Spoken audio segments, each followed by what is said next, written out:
जय श्री कृष्ण। मित्रों, अच्छे लोगों के साथ बुरा क्यों होता है?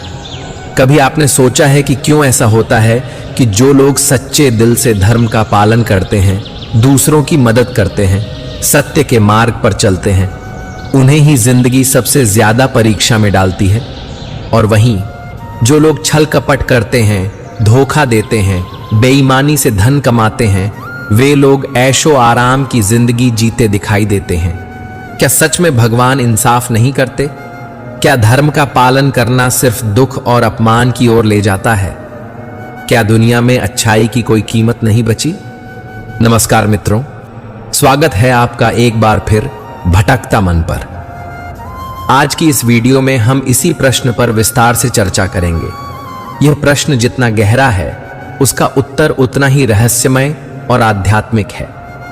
हम श्री कृष्ण की वाणी, भागवत गीता, पुराणों और धर्मशास्त्रों के माध्यम से इस रहस्य का पर्दाफाश करेंगे। अध्याय 1, भ्रम का आरंभ।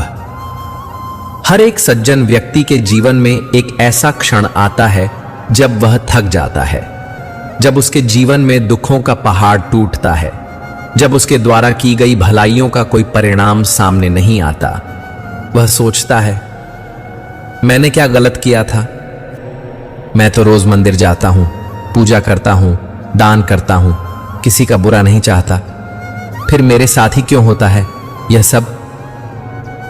वहीं जब वह देखता है कि उसका पड़ोसी, जो रात दिन झूठ बोलता है, रिश्वत लेता है, शराब पीता है, लोगों को ठगता है, वह बड़ी आलीशान गाड़ी में घूम रहा है, उसके घर सुख शांति है, तो उसका मन टूटने लगता है। इसी जगह वह प्रश्न जन्म लेता है, क्या अच्छाई का कोई मोल नहीं? अध्याय 2, अर्जुन का प्रश्न और श्री कृष्ण का उत्तर।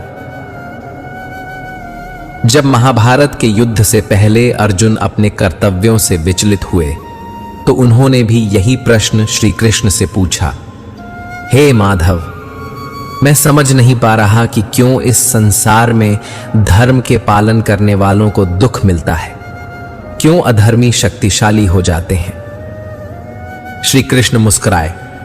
उन्होंने कहा, हे पार्थ, तुम जो देख रहे हो वह अधूरा सत्य है। संसार एक रंगमंच है जहां हर व्यक्ति अपना अपना अभिनय कर रहा है। तुम केवल एक दृश्य देख रहे हो, पूरी कहानी नहीं। अच्छे लोगों के जीवन में आने वाला कष्ट कोई दंड नहीं है, बल्कि वह उनका शुद्धिकरण है। भगवान उन्हें एक विशेष कार्य के लिए तैयार कर रहे होते हैं। वह कष्ट तपस्या का रूप होता है, जो आत्मा को और अधिक पवित्र बनाता है। अध्याय 3, एक कथा, कंचन और कुंदन। बहुत समय पहले की बात है। एक गांव में 2 मित्र रहते थे, कंचन और कुंदन। कंचन एक सीधा सादा, ईमानदार, मेहनती व्यक्ति था। वह रोज मंदिर जाता, लोगों की मदद करता, बूढ़े माँ बाप की सेवा करता और छोटी सी दुकान से जो कमाता उसी में संतोष पाता। वहीं कुंदन चालाक था, चतुर था और बेईमान भी। उसने धन कमाने के लिए कई गलत रास्तों को अपनाया। शराब बेचना, जुआ खिलाना और रिश्वत देना उसकी आदत बन गई थी। समय बीतता गया। कंचन की दुकान चल नहीं रही थी, घर में तंगी थी, बच्चे बीमार थे, लेकिन फिर भी वह प्रभु का नाम नहीं छोड़ता था।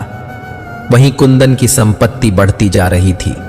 उसके पास बंगला था, कार थी, सेवक थे और लोग उसके आगे पीछे घूमते थे। एक दिन कंचन टूट गया। उसने मंदिर में जाकर भगवान से कहा, हे प्रभु, मेरा अपराध क्या है? क्यों मुझे रोज दुख ही दुख मिलते हैं और कुंदन जैसे लोगों को जीवन का हर सुख प्राप्त है? तभी मंदिर के पुजारी ने पास आकर कहा, बेटा, आज एक रात यहीं रुक जा, कल तुझे उत्तर मिलेगा। रात को स्वप्न में भगवान प्रकट हुए। उन्होंने कहा, हे कंचन, तू नहीं जानता कि कुंदन अपने पूर्व जन्मों में एक तपस्वी था, परंतु इस जन्म में वह अपने कर्मों को भूल गया। अब जो उसे मिल रहा है वह उसके पिछले पुण्यों का फल है जो धीरे धीरे समाप्त हो रहा है। पर तू जो आज तप कर रहा है, सेवा कर रहा है, भक्ति कर रहा है, तू अपने भविष्य को संवार रहा है। तेरा हर आंसू, तेरा हर त्याग तुझे स्वर्ण से भी मूल्यवान बना रहा है। ध्यान रख, बुराई का फल तात्कालिक होता है पर उसका अंत विनाश है, और अच्छाई का फल विलंबित हो सकता है पर उसका अंत दिव्यता है। अध्याय 4, जीवन की परीक्षा। मित्रों, जब भी आप यह प्रश्न पूछें कि मेरे साथ ही ऐसा क्यों होता है, तो याद रखिए, आप चुने गए हैं। सृष्टि को, समाज को और अगली पीढ़ी को दिशा देने वाले लोग ही सबसे ज्यादा परीक्षा से गुजरते हैं। भगवान राम को वनवास मिला। भगवान कृष्ण का बचपन संघर्षों से भरा था। हर अवतार, हर संत, हर महापुरुष तप और पीड़ा से ही महान बने। भगवान अच्छे लोगों को कठिन परिस्थितियों में डालते हैं क्योंकि उन्हें पता है कि वे ही इन परिस्थितियों से लड़कर समाज को नई दिशा देंगे। अध्याय 5, कर्म का रहस्य। श्री कृष्ण ने गीता में कहा है, कर्मण्येवाधिकारस्ते मा फलेषु कदाचन। तुम्हारा अधिकार केवल कर्म पर है, फल पर नहीं। कई बार हम सोचते हैं कि हमने इतना अच्छा किया तो हमें तुरंत उसका अच्छा फल क्यों नहीं मिला। यह समझना आवश्यक है कि भगवान एक बीज की तरह कर्मों को बोते हैं। बीज को अंकुरित होने, वृक्ष बनने और फल देने में समय लगता है। धैर्य, श्रद्धा और विश्वास, यही अच्छे लोगों की पहचान है। अध्याय 6, अधर्मी क्यों फलते फूलते हैं। यह प्रश्न हर किसी के मन में आता है कि जो लोग अधर्म करते हैं वे क्यों फलते फूलते हैं। ध्यान दीजिए, वे फलते हैं लेकिन अधिक समय तक नहीं। अधर्म की जड़ें खोखली होती हैं, उसकी वृद्धि आकर्षक दिख सकती है, परंतु अंततः वह स्वयं अपने भार से गिर जाती है।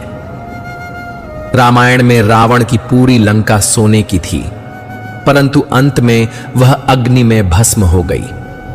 महाभारत में दुर्योधन के पास सेना थी, धन था, बल था, फिर भी अंत में वह हारा। भगवान अधर्म को समय देते हैं ताकि वह अपने पापों का भार स्वयं इतना बढ़ा ले कि वह स्वयं ही समाप्त हो जाए। अध्याय 7, निष्कर्ष और प्रेरणा। मित्रों, जब जीवन आपको कठिनाई में डाले तो प्रश्न न करें क्यों मेरे साथ, बल्कि मुस्कुराकर कहें, प्रभु मैं तैयार हूं। क्योंकि अच्छे लोग वह बीज होते हैं जिन्हें सबसे गहरी मिट्टी में बोया जाता है ताकि वे सबसे ऊंचा वृक्ष बन सकें। धर्म, सत्य, प्रेम, करुणा, ये सभी गुण तुरंत लाभ नहीं देते, पर जब ये फलते हैं तो पीढ़ियों तक छाया देते हैं। श्री कृष्ण ने गीता में अर्जुन से कहा, हे पार्थ, जो सत्य के पथ पर चलता है उसके लिए मैं स्वयं मार्ग बनाता हूं।